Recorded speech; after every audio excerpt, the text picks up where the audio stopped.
Hello, everybody. Hope you're having a great evening. As you see, I have another full house tonight, but this time we have local business owners that are with us. I am Ronique West, the president of the Greater Augusta Black Chamber of Commerce. I'm also here with our VP of Business Affairs, Leah Abney. Tonight, we thought it was really important that we do a small business roundtable. As you know, Georgia is going to lift their stay-at-home order tonight at midnight. Hopefully, I got that right.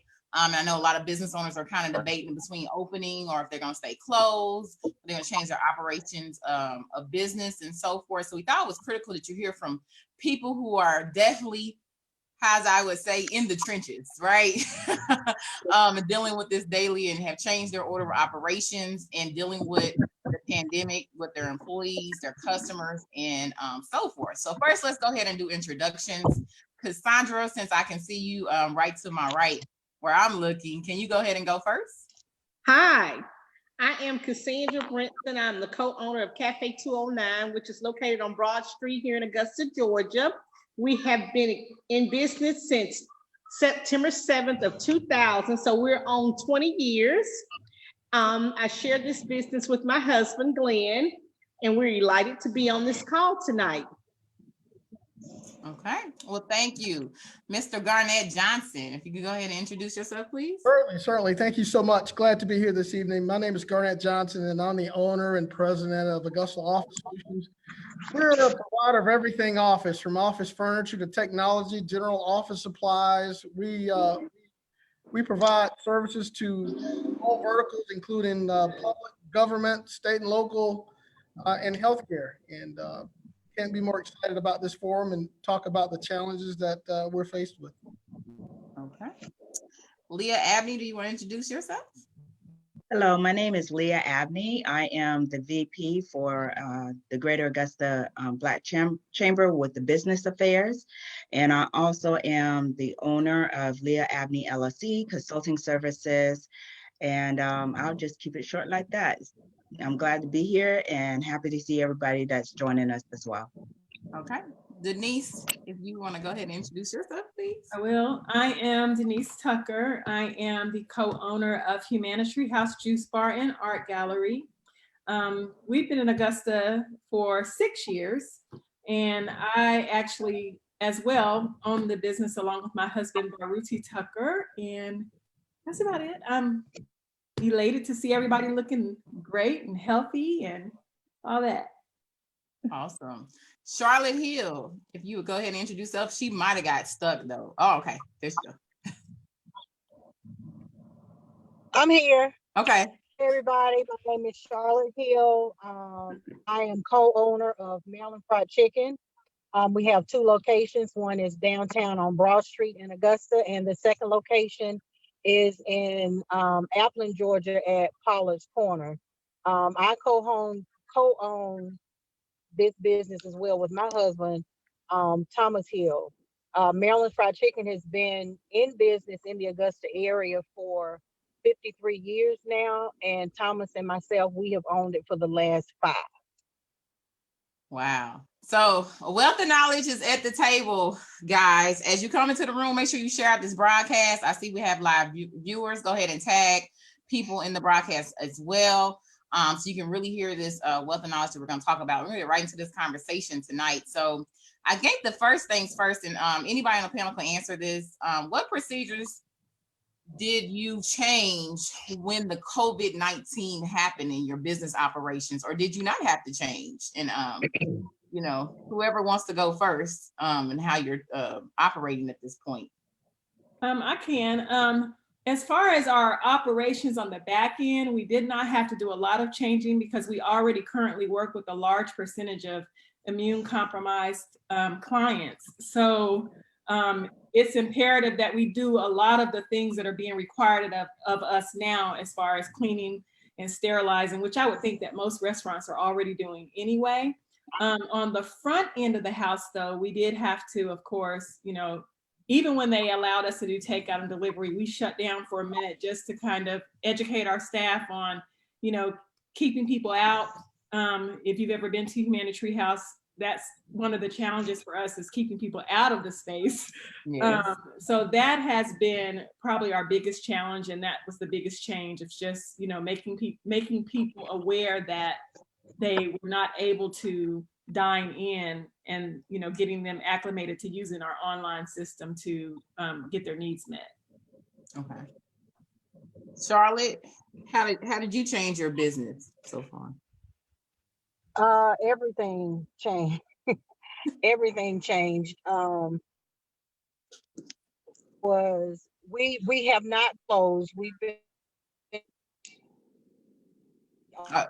We're losing you, Charlotte. I think you keep moving. but Okay. from to, you know, no dining, walk-in customers and things of that nature, and going strictly to curbside service, initially was challenging, but I actually like that more than how things were when people were able to come in. The speed of service has improved. The customers Charlotte, you're breaking up. I now think it's because you're has moving. improved because it's basically cooked. Can you hear me? Yeah, we can hear you, but you're kind of going in and Hello? out. Hello? We can hear you. Hello? We hear Hello? Can you hear us? You can hear me? Okay, Yeah. okay. But yeah, I can hear you now. But as far as like cleaning and sanitation is concerned, that's that has been a priority for us. We've always done daily cleaning, but taking that extra time and doing it more often than just at the beginning and the end of the shift is vital for us now. And just making sure that the staff stays safe and they're wearing their, you know, protective gear and things of that nature, as well as, you know, dealing with money, you know, dealing with cash money and stuff like that. So it's been challenging, but at the same time, what I would like to say is, with the governor opening up the state of Georgia, we are going to continue to do curbside service only, because in my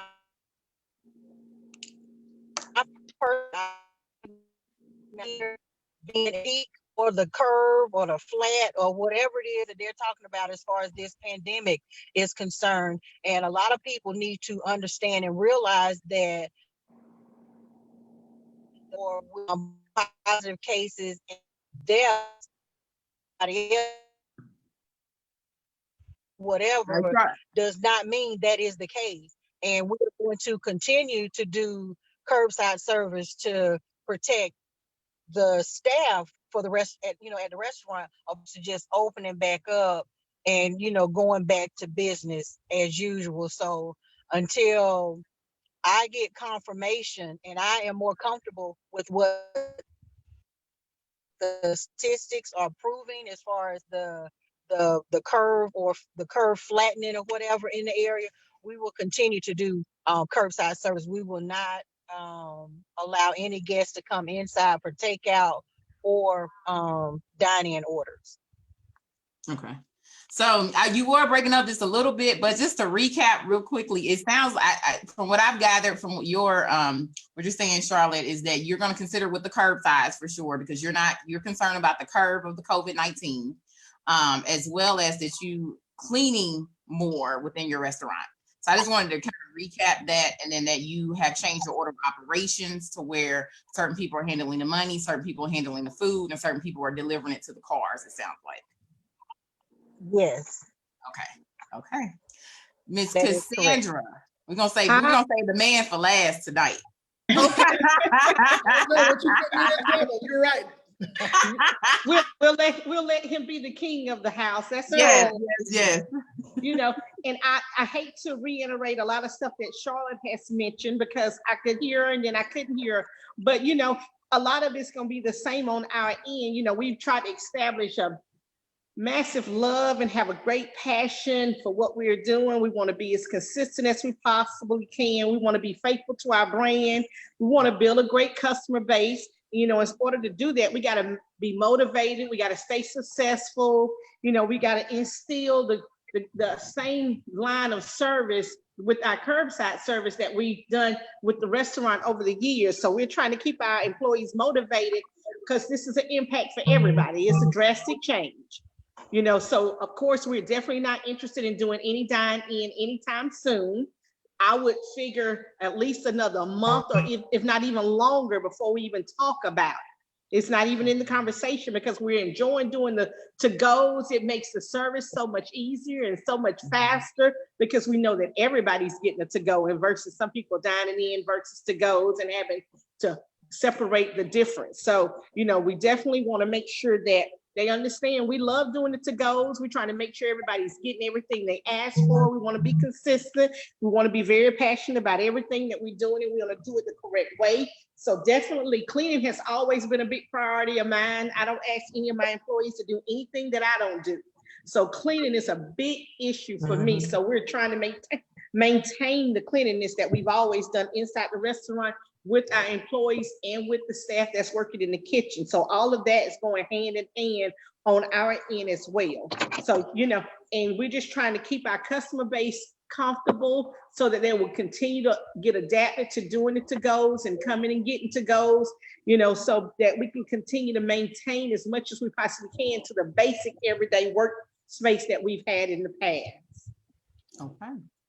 And Mr. Johnson, you have an old employee that says, hello, Linda Loft. She's really happy to see you. So then I'm gonna turn it over to you. Thank you so much. Thank you. You know, I guess we're a bit different than some of you guys running restaurants. As you know, we've been impacted in the sense that some of our customers have been impacted. Therefore, we're not delivering orders to them, but we're a distribution company. One of my primary concerns was the health and safety and welfare of my teammates as well as my customers. When this COVID-19 hit, one of the very first things we did was, you know, to follow the CDC guidelines of social distancing. And instead of two people sharing a space, we kind of separated a good bit throughout the office. And we were concerned because our drivers go out to our customer locations every day. They're delivering packages. And we were concerned with, you know, their exposure. So one of the first things we did was we stocked up on all of the wipes and cleaning products, making sure they had gloves and masks. And we're fortunate that we have a very strong healthcare customer base.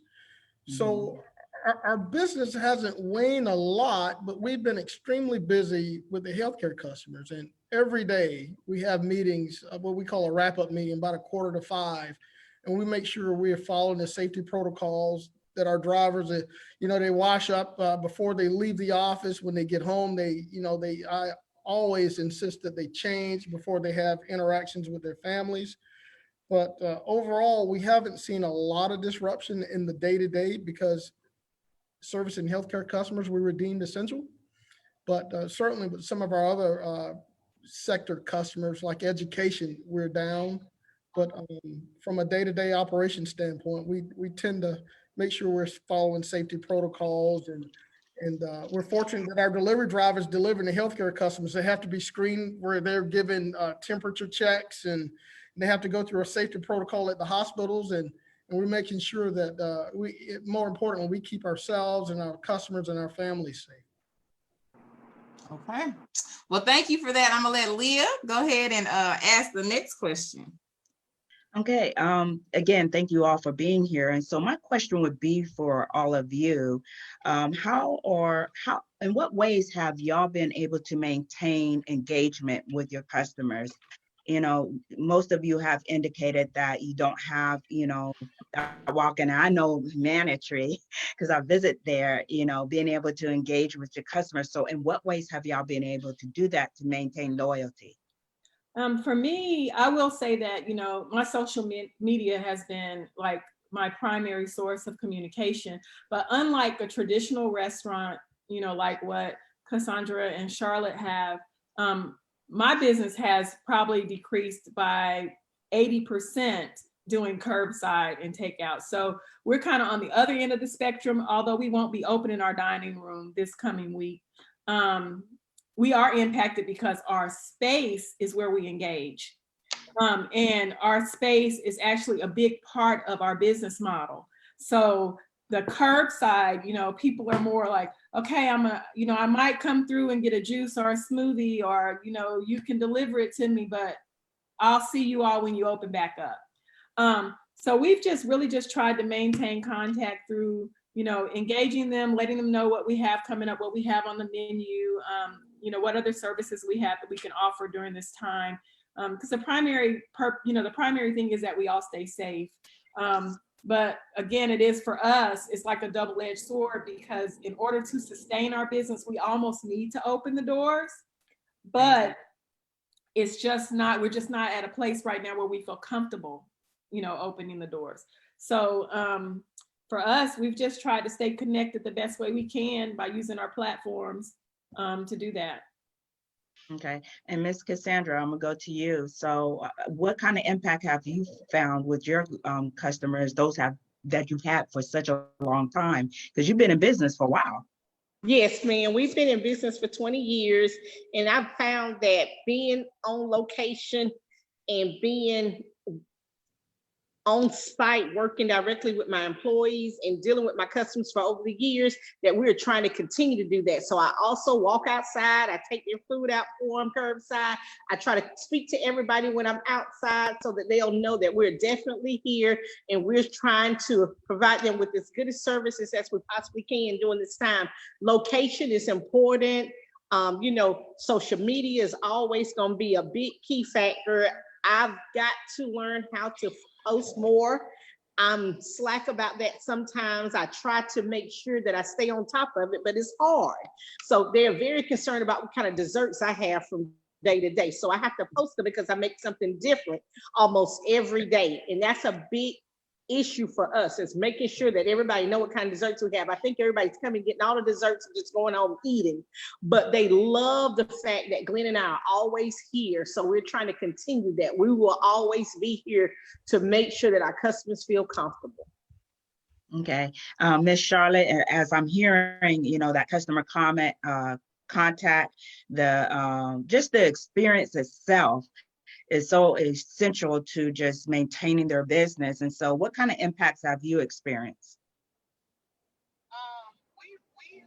We've seen a significant drop in sales, but just like, Cassandra stated, as far as, not really being on social media that much, we have a social media page, but when you're in the trenches working, like we work in the restaurant, posting on Facebook is the last thing, on your mind. You really don't have time to post. And a lot of times when you have the activity and the engagement on social media, you have to respond, and they like dialogue back when they post something.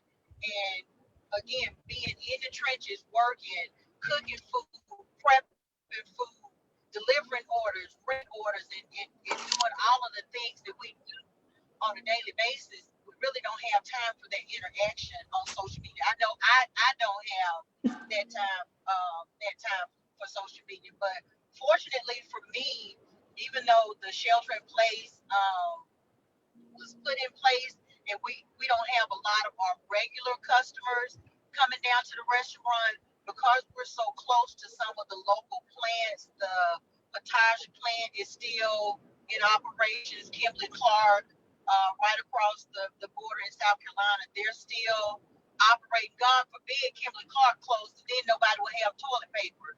But because those plants are still open, it's where we're getting the bulk of our business from. Plus, we're doing a lot with the healthcare workers, and that was the initial reason for us continuing to stay open and not close at all. It's because we're so close to a lot of the local hospitals here. We do a lot of to-go orders for the hospitals, and I wanted to make sure that we would be available. As long as I had staff willing to work, we would continue to stay open to provide that service for healthcare workers, as well as your law enforcement and people of that nature that are out here that have to actually work. So that was our main focus and main reason for continuing to stay open. But again, once people realized that we were open, then we started getting the business from the, plants and other areas and stuff like that. So it has been, it has had an impact on the business. But as far as letting people know that, we're still open, it's basically done through word of mouth and what little bit of social media that you Okay. deal with. And again, like Cassandra, I'm at the restaurant every day, and I work side by side with all of the staff, that we have at the restaurant. And Thomas is there as much as he can possibly be, but with him, Uh-oh. You hit mute. so to be there is limited. Mhm. Basically, word of mouth and social media. Okay, thank you so much, Miss Charlotte. So, Mr. Johnson, it's your turn. Yeah, I feel bad because we really don't engage our customers so much through social media. We probably need to do a much better job of that. But we have a great team, a customer service team in-house. And, when this pandemic hit, one of the very first things we want to do is reach out to all of our customers. And we've done it a number of ways. And I'm going to share what we plan to do soon, because I think it gives me a great opportunity to help some of my partners that's on this call with us today. But when the healthcare sector had a tough time in getting hand sanitizers and nitrile gloves and things that they couldn't get through their traditional means, fortunately, as an office supply vendor, we're able to also procure those items. So what we realized was we started making these care packets of gloves and now N95 masks. So in many cases, we can't engage them personally, but our delivery drivers, when they're delivering their packages, we've sent out thousands of masks, gloves, and little personal care sizes of hand sanitizers, just as a thank you, and so that they could take along to make sure they remember that Augusta Office Solutions really cares about what they're going through. So she on a video call. we continue to engage, through other means other than social media. Like what? We do have some customers that we're able to go out and see, and when we are able to see them, we make sure we follow all of the guidelines and take plenty of gloves and hand sanitizers with us, and care packets that included tissue. We still have a supply chain that gives tissue, so we make care packages that we've distributed to our. All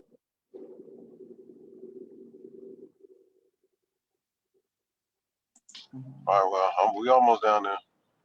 I am with the phone, but that's about it. I'm hearing somebody else. I do too. Yeah, I'm gonna mute Charlotte. I think I think that might be Mr. Hill. Okay. So go ahead, Mr. Johnson. Right. They in the room. As I was saying, we've created thousands of care packages that includes, hand sanitizers, masks, tissue, and we've distributed to, many of our customers, just to, one, thank them for their business. Hopefully it gets them through if they were to experience any shortages with, as I understand, with tissue or hand sanitizers. And we continue to do that daily. And as I mentioned earlier, I think now is a time with the governor agreeing to open up the state. I want to probably engage some of my partners here. Maybe we can start doing some lunches. I was a little reluctant to do because I didn't know how that would be received, considering we were supposed to be socially distanced. But hearing that they're able to do that, maybe some of my customers, I'll start engaging them in the way by offering lunches, and hopefully it helps another small business, as we have these challenges and to get through. Awesome, Mr. Johnson. That's why I love the collaboration happening. Yeah. Live. Exactly So right. Leah, I'm sorry, go ahead and wrap up. I just always love when collaboration happens. Absolutely. And you know what, the thing that really stuck out to me as each of you were answering the question is, and I want to share those who are listening, please share this.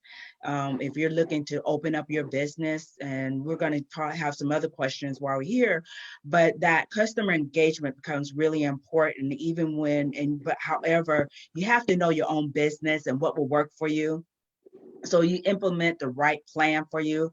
And this is something that you can look at, not just now, but even when you're moving into the future, include that as part of your strategy on how are you able to immediately adjust, how you are engaging with your customers, whether it's through social media. If you're not with social media, are you doing word of mouth, or are you offering something, that is tangible and unique, such as Mr. Johnson was talking about, offering the little care packages for his customers, and also that collaboration piece. So thank you all for answering the question. Yes.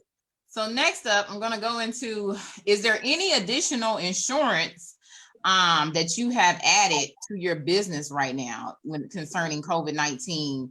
Are you pretty okay saying that your liability insurance and your current insurance on your businesses will cover if anything happens, like with an employee or a customer?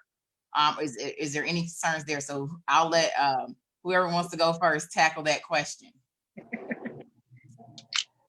So, I'll jump in. We already carry, a few $1 million in liability. And, the last thing you want to happen is for some reason, somewhere, one word contract COVID-19 as a result of anything that, we have neglected to do as an employer.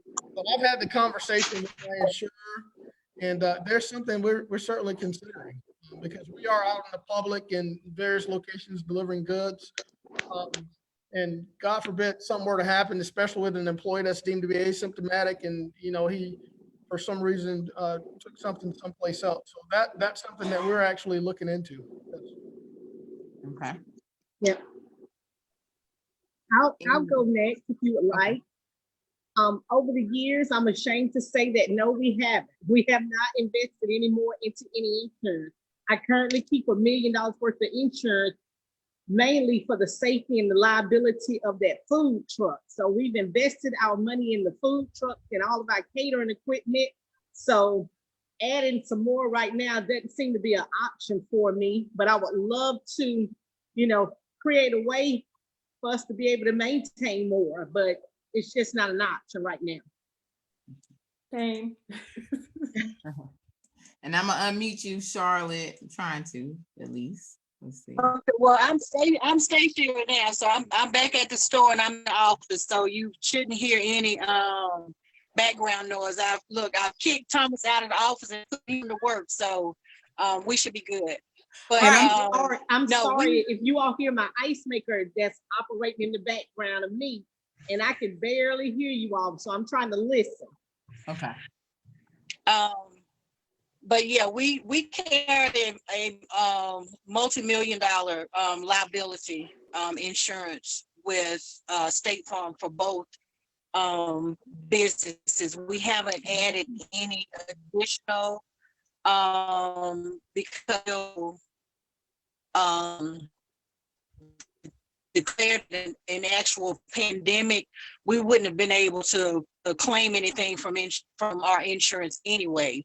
But now that it has been declared a pandemic, if we needed to file, we could, but we haven't lost anything because we've continued to operate. So we haven't done anything as far as additional insurance. Okay. Leah, I'll turn it over to you. Okay, so the next question that I have for our panel, do you currently have an operation contingency plan? Excuse me, my tongue is tied right now. A contingency plan in a written document that's in place for your business. And I know this came out of the blue with COVID-19, but however, is it something that you're looking to add into your plan? I'll take this one. I don't, not in writing. I mean, we have manuals that are already in place for operating currently, but as COVID-19 has approached, no, I haven't added any addendums or anything like that to my already, procedures on how to operate, not written, except for like handouts. Okay, these are the steps that we're taking now. But as far as continuing, I have, but I do know that I need to stop and take some time to jot that down. I think, just like everyone else, and I might be wrong here, but we're like one day at a time, like we're adapting and changing as it goes. And some of us, like they said, we're working, haven't had time to go back and say, okay, let me put this in writing. So it's here, but it's not on paper for me, not yet. So on our E&O, we're adapting to changes as well. You know, as much as I know I may need to work on one, luckily we own our food truck. That's a big, deal for us. Ownership over everything that's in my warehouse. Despite the pandemic, I'm not afraid to go out and get a job if it comes to that, a corporate job. But at the same time, we're just gonna maintain the way we are. We're gonna try and make great notes during this process. I keep trying to make notes. I put everything in my phone. I gotta organize it. And hopefully, we can just get past this so we can look back on it and create, some more corporate plans for the future. Hopefully I can get someone to buy this thing in a few years and I have all this stuff documented so that they can have some understanding about how we made this process or how we got past this process. Well, we have we devised a great business plan, but this COVID-19 kind of caught everybody flat-footed. And, I started this business a little over 10 years ago as a sole employee delivering supplies out of the back of a truck. Now we're up to about 20 employees. And one of the first questions and one of the first things that kept me up at night was, in the event things were to slow down, how do you know where to pair and what decisions to make as to ensure the survivability of the company? So as far as having an addendum to our business plan that included that, no. But we've been fortunate that, my primary goal and focus was to take care of my teammates and my employees. We haven't had to furlough anyone, but we've been very careful about controlling our cost.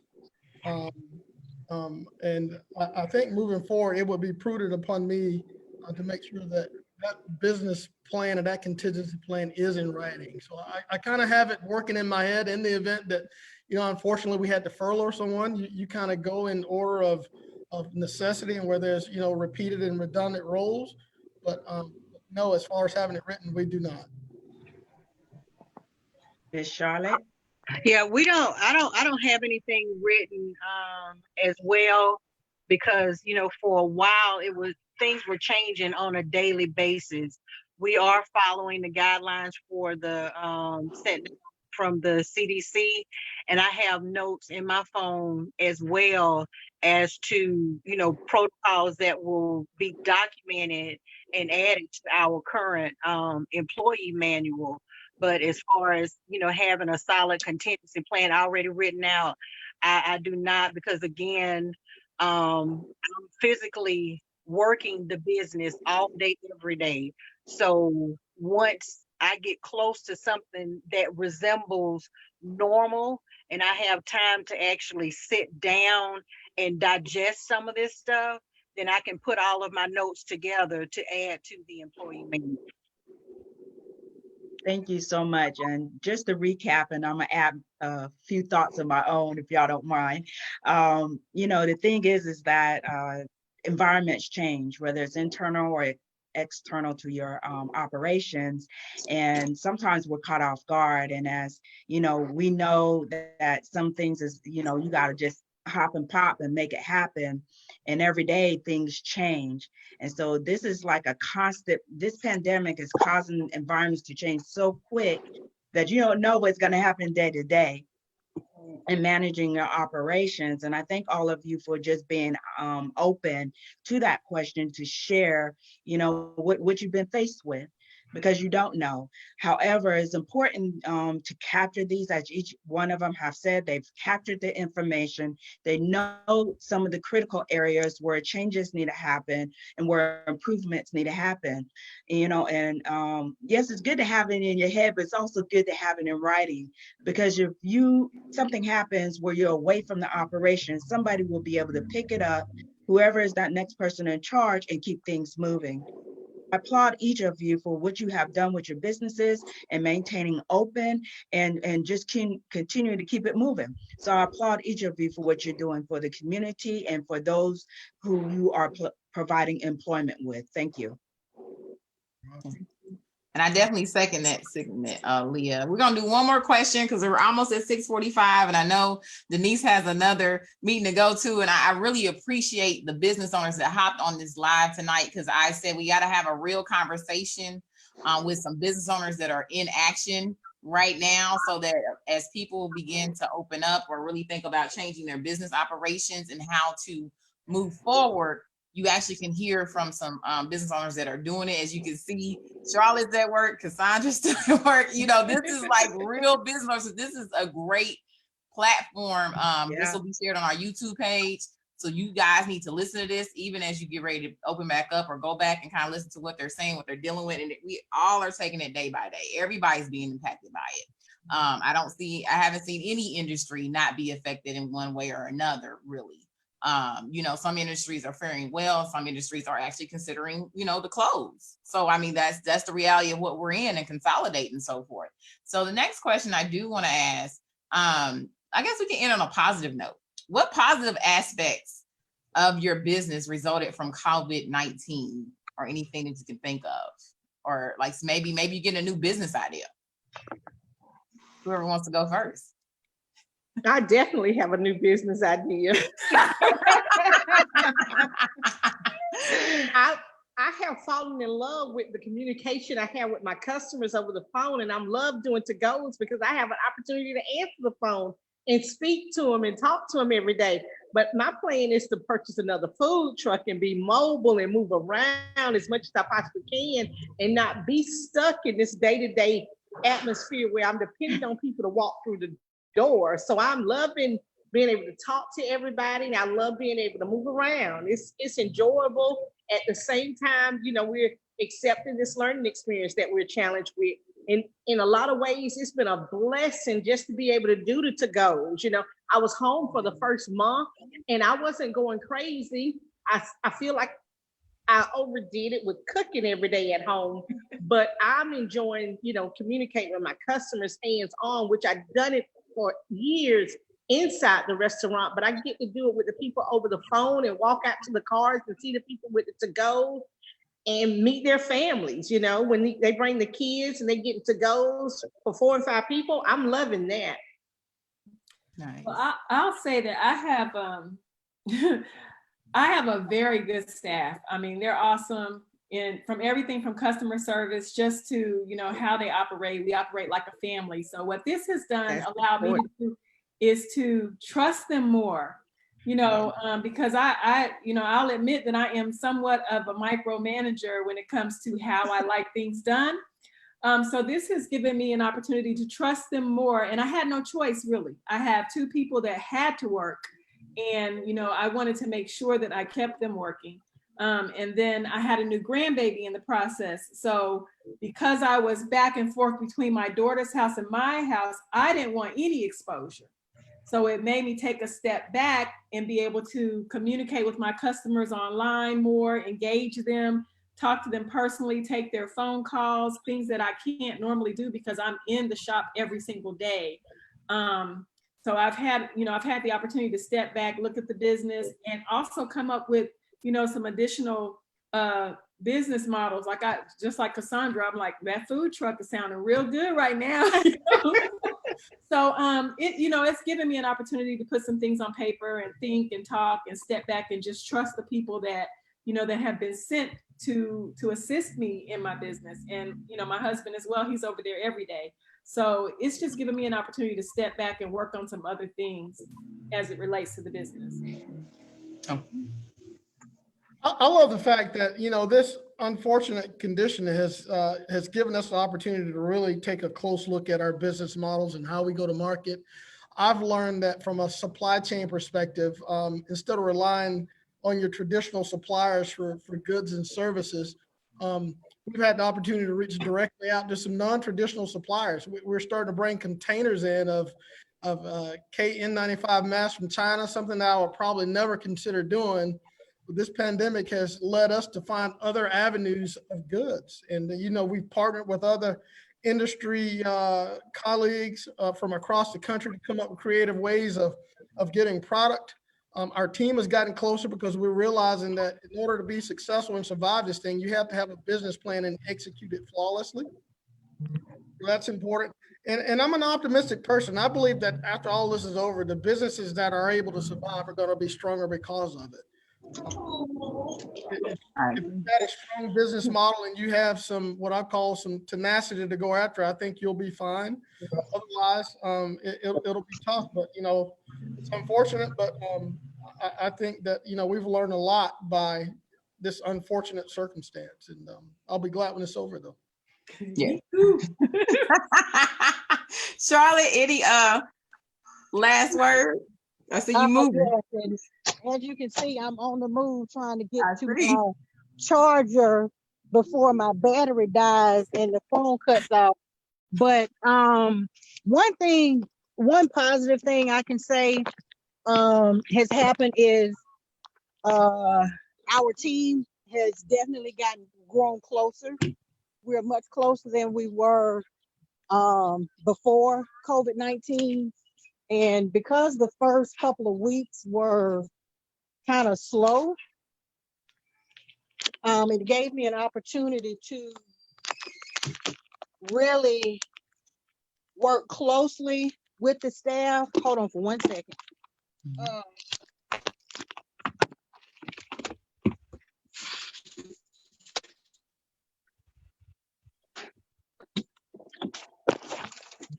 Okay, I'm good. Sorry about that. But it has given me an opportunity the first couple of weeks when things really started to shut down. Oh, and then it cut off anyway. Oh, did it cut off? Oh, okay. So her phone went dead. So it's amazing to get Charlotte for that long, though. So if everybody knows Charlotte, so we really appreciate her for hopping in and just giving us her input for sure. But I want to say, thank you guys for everything. Denise, if you need to drop off, you can. I know me and Leah have some chamber business we got to take care of here soon. So, but I wanted to really thank you guys, give you a chance to do any last comments before you drop off. If you have any last words for any business owners, entrepreneurs. I know I've been talking to pretty much every industry at this point. And business owners are texting me constantly, either talking about the PPP loan, the EID loan, the PayPal loans. I mean, I'm inundated in it, but I wanted to give the opportunity for the business owners to go ahead and talk to business owners as well. So any last words? Garnett, I'll let you go first. Yeah, so I can't say enough about that great program, the payroll protection loan. I actually got funded today. If you have a bank or anybody, they would say that you're crazy for not applying for the loan. And I would say, I have a couple of relationships, some with big banks, some with smaller local banks. Your best choice of being successful is through the smaller local banks. I would encourage that. I would highly encourage it because they're still taking applications and they're still working funding streams. So if you had a relationship with anyone, I would say to do that. And I can't say enough on how optimistic I am about the future. This pandemic, we had a pretty good economy prior to this pandemic kind of catching us flat-footed. And I think that once this is over, I think things will hopefully get back to some sense of normalcy. And with that, there's still going to be opportunities for business people. You just have to adapt your business model. And I was giving kudos to Cassandra Brinson at Cafe 209 because I saw them over the weekend at Sam's Club getting their hustle on in their food truck. And that's what I like to see, people who adapt during difficult times to make sure that they maintain their status in their business and take care of their teammates. So that's all we're trying to do, is trying to hold the fort for our employees and make sure we take care of our customers and provide for the community. Thank you. Denise? Well, since I have to drop off, I guess I'll go first. My thing is just to remain, optimistic through all of it. Of course, apply for everything. We haven't been funded, but we're just continuing to apply for everything that becomes available. And if it turns out that we don't get funded, it's okay. We just have to continue to adapt and be innovative in how we're doing business in the future. So I would say, to business owners to be open, to be flexible, because things are changing every day, and finding new ways to keep yourself motivated to keep your business going. Because this could be a time where people would tend to get, down and depressed and dismal about the future of their businesses and even the future of our community. But if you can, just staying as optimistic and as positive as you can through the process, and continue to hustle so you can get, make sure you're provided for. And like Cassandra said earlier, don't be afraid to get a corporate job if you have to. Do what you have to do. Do what you have to do. I'm gonna stick to that. I may have to get a corporate job one day. If I have to, I'm gonna look everybody up that's on this call. You know, the magic is you gotta stay compassionate about what you love. You got to build a great customer base. You got to have a lot of faith in your own brand. You got to have instant gratification about everything that you do. You got to be faithful to it. You got to do it the correct way in order to build the proper customer base. You know, you got to apply for stuff that you may think is not for you. I haven't got approved for anything yet, but I definitely apply for the payroll protection loan. Hopefully we'll get funded. Hopefully everybody on this call will get some type of funds so you can definitely maintain. One thing to remember, if you get this payroll protection money, utilize it for what it's for, because they will penalize you if you don't. Right. You know, be optimistic. Continue to find a way to make your business grow. My business is going off of desserts. It seems like everybody is itching for a good dessert. You know, you got to have some flexibility. Like Denise said, this stuff changes from. Makes somebody get stuck. You always got to be listening out for what your customers need. You got to be listening out to what the economy is doing. You got to listen out to these politicians, but you better go to the polls and vote. If you don't vote, you can't speak on anything that's going to be helpful for anybody's business. Everybody needs to make sure they go to the polls and vote. If you're trying to open up a business, remain optimistic about what you're going to do every day. And whatever you try to do, be good at what you do. Let that be your primary source of thought every day. Focus on what your plan is and what you want to do and be great at it. We've survived for 20 years. I don't know if we survived because we worked extremely hard or if the people have just loved us for being here. But I know that it takes a lot of work and it doesn't come by easily. You're going to have some restless nights, but you got to stay focused and stay grounded. Hey. That's because they love you even when you were just catering. You yes. Just remain the catering person. Right. Catering business, that's my baby, but it doesn't look like I'm gonna have any big events anytime soon. Look like we're gonna have events of 10 people or less. So I'm starting to have to be the personal chef. I may have to go around and just cook at everybody's houses and set them up for 10 people, but I'm willing to. That'll be my corporate job.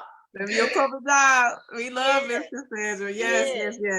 Now, Denise, I know you gotta drop off. Work. Okay. Thank you, Denise. Thank you, Denise. I enjoyed seeing you. You too. Take care. Love y'all. I appreciate Love you too. All right. I enjoyed being on the call. Thanks for having me.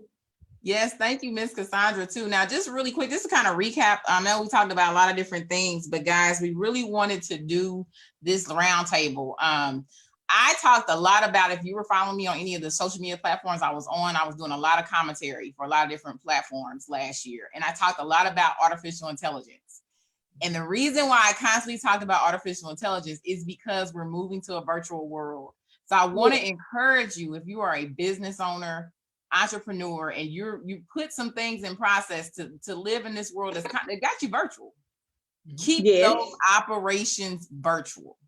Because we are changing our industry and the world is changing to artificial intelligence. If you notice that a lot of people are starting to get a lot of different things like Amazon, Walmart, they got the delivery robots on the street. Everything is starting to change. So you really want to think about how do you work in this new world. So this is kind of like prepping for artificial intelligence in a way that's going to be inundated into our lives. So I wanted to just kind of put that in there. I have a lot of videos out on that. 93 million jobs is going to be reskilled, which is, of course, is going to make sure that business owners, entrepreneurs, CEOs, we are all going to have to constantly change and innovate and change our processes to still be business owners. And as far as the funding for PPP, EIDL, we've done webinars on it. I've talked to all the chamber members constantly and so forth, and local business owners. I can tell you that South Carolina seemed like businesses were getting funded quicker than Georgia, but Georgia has started getting funded over the last 2 weeks. So I've been getting updates that a lot of people are getting a disaster loan now in this area and the PPP loans. So if hopefully you have applied, if you did not get your application in for the SBA disaster loan, unfortunately they did take it down. They put a hold on that one. But for the PPP, they're still taking applications. Your small banks, like Garnett said, also look at the fintech companies. That's your PayPal, your Square. I'm hearing that the PayPals are moving the PPP loans around quick. I know some people are like, and the only thing you got to do is deny it from the bank. If you end up getting approved from both, just send the bank one back. Tell them, no, you don't need it any longer. But they said the PayPal and the Square and the fintech companies, I think QuickBooks may be one taking them too. They're moving really quick with the loans. So that's just another suggestion. If you're still waiting and you haven't heard back from your bank, but you want to call your bank and ask for your E-Tran number. That's really critical to see if the SBA has took in your information, has processed your application. So you want to be sure that you do that as well. Charlotte, I know you're back on. Did you have any last words as we wrap up? I just wanted to say that, you know, again, with things being as slow as they were right after the initial shelter in place order, it allowed me an opportunity to spend more time to work more closely with the staff, which has helped us with having a better control over our call centers. So even though we were slower, our food cost has gone down, as well as labor, because the ones that are working have actually stepped up their game, and they're a lot more productive than they were, than they have been in the past. So that's a positive thing for us. And then as sales begin to pick up, the things that they've worked on over the last couple of weeks when we were slow, they're still going through with that process. So it's actually helping our call center. So that's the positive thing for us. Okay. Any last words? We kind of let everybody kind of give their last words before they hop off the broadcast. Any last words you'd like to share with us, Charlotte? Yeah, just everybody continue to be safe and remind your friends and families, because we all have careless friends and family that, you know, still think that this is not something to take serious, and they're playing around with it or whatever. I talk to my staff every day. I have one young lady that I'm actually going to take her off the schedule because she's not taking this thing serious, and I'm not sure what they're doing when they're not working. So if I can't trust you when you're not here, I can't have you working here, because you could be a carrier and not know it. So just, continue to stay safe, remind your employees to stay safe. And when you're not working, just stay at home. Just stay at home. So it's good last words from Charlotte. Even though the lockdown is going off at midnight, stay at home. Numbers are still going up. You know what I'm saying? Just because he's releasing the lockdown or whatever doesn't mean that it's over. And that's what people think. I actually had a customer try to come in the restaurant today and tell me, well, Kemp said that, restaurants are supposed to be open. Yeah, Kemp opened the state up, but he didn't open Maryland Fried Chicken up. And I know that's right. We're going to continue to do curbside service. So even though it is up tonight, but you still need to stay at home, because the shelter in place is up, but the numbers are going up as well. So we're still in the midst of this pandemic, and people, they don't understand that. So that's what I'm saying. Just remind your people, stay safe. Stay safe, and everything that you've been doing with your protective, gear and things of that nature, continue to do that.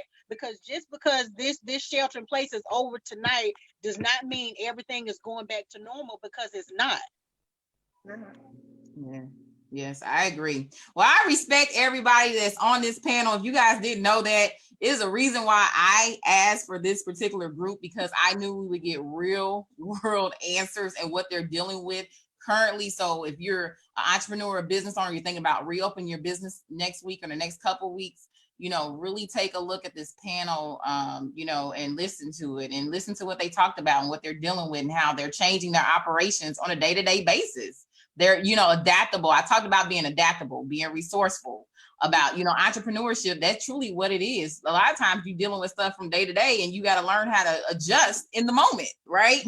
And That's that's right. and that's what all the business owners and entrepreneurs did. And this is why I wanted to have this panel on, because we got to hear from different industries. Not everybody is faring still a high revenue. Some are still getting a good revenue, but some are not. So you got to hear from business owners that have had a drop in revenue, they're keeping their revenue, and so forth. So as you think about, okay, how do I navigate these waters?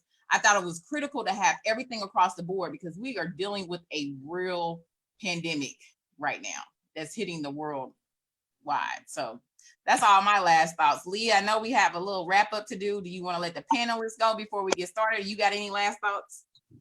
No, I just want to say thank you so much for your thoughts and your input. I just going to continue to pray that your business prosper and that you continue to be examples in the community of just integrity and stick to it, And I just thank y'all so much, and blessings to each and every one of you.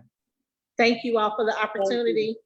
Thank you for keeping the business community engaged. Thank you, ladies. It really means a lot. Thank you so much. I enjoyed everybody. Thank you, guys. I will definitely be in touch. Keep me abreast of everything. Thank you. All right, y'all take care. Thank you. Good night. Leah, stay on. I'm Guys, staying. if you're following the live, we have an announcement to make. So thank you, Charlotte. Thank you.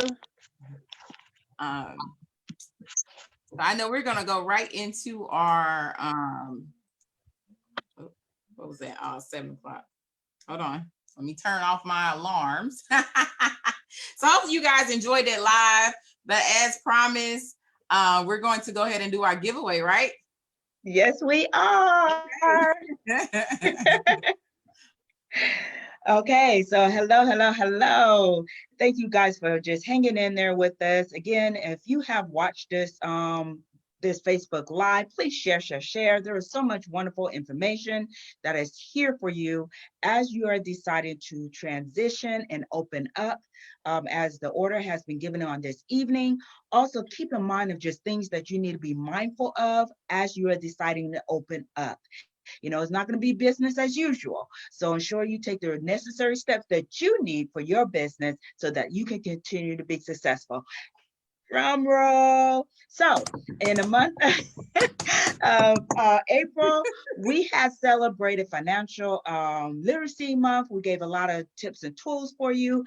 But during this month, we also had I just thank you for all the new members that we received. We received some great new members, didn't we, Renee? Yes, we did. And they've been very engaged. So we do a 9 o'clock business huddle, and we're on that phone about an hour and a half every Friday morning. Every Friday morning. So, and we thank y'all for just joining. Those of you who don't know, you can go to mygabc.org. You will see it right down below there where the website is located, and you can become a member today, tomorrow, and the next day. And you can become a member. Currently, right now, we are offering a great discount on our monthly membership. And so you can visit the website, you can go to membership, or you can visit our Linktree as well. And there will be a link there where you can turn around and register as a member as well. Keep in mind that every month, April, May, and June, we will be giving a giveaway. And now to announce our giveaway for April is Christopher Mullen. Wow. He is on a roll. Wow. Okay. He's gonna be excited about that. I don't even think he's watched it live, but he's gonna be excited. Yes. Yeah, so he's gonna be. I'm telling you. So for those of you who want to know how do we select the names, I promise you. So what I used was a name generator. Okay, a drawing name generator. I put all the names of the members in there. And then I hit the spin button. It's like the Wheel of Fortune. Okay.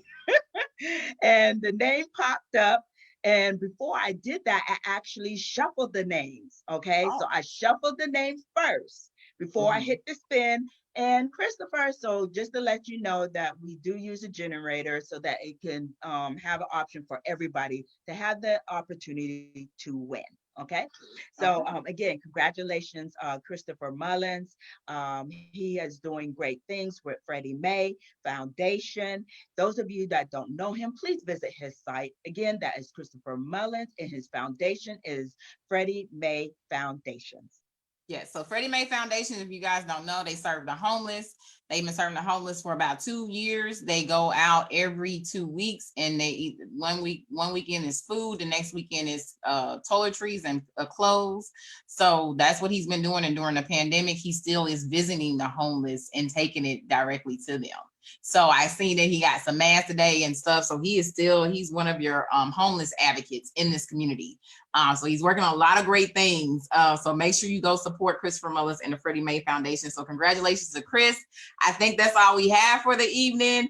I'm trying to keep it to an hour. We're good. So in case you want to get in contact with the chamber, make sure you reach out to us at www.mygabc.org, or you can hit us on our Linktree, which is Linktree, linktr.ee/mygabc. I'm Ronique West, the president of the Greater Augusta Black Chamber of Commerce, and I have Leah Abney, who's the VP of Business Fair. I appreciate you, Leah, for doing this roundtable with us tonight and all the things you do for the chamber, and grateful for all the business owners that were on this week. And then I know we have a lot of things that are happening during the month of May, so make sure you stay engaged with us.